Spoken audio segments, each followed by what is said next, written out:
யோகிராம் சுரத்குமார் செல்ல பேர் ஒன்று இருக்குது அவருக்கு. கையில் செரட்டாய் என்று சொல்லக்கூடிய கொட்டாங்குச்சி விசிறி தன்னை பிச்சைக்காரன் என்று அறிமுகப்படுத்திக் கொள்கிறார். எப்பேற்பட்ட வார்த்தை பார்த்தீங்களா? ஏன்னா கடவுள்கிட்ட நம்ம பிச்சை எடுக்கிறோம், அதனால் நம்ம பிச்சைக்காரன் சொல்கிறார்.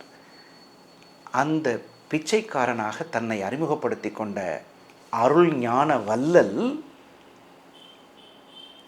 கிரிவலத்தில் சுற்றித் திரிகிறார். ரமண மகரிஷியை குருவாக ஏற்றுக்கொள்கிறார். அரவிந்தர் அதை குருவாக ஏற்றுக்கொள்கிறார். இது மட்டும் இல்லாமல் கேரளாவில் இருக்கக்கூடிய ராமதாசர் அவரை குருவாக ஏற்றுக்கொள்கிறார்.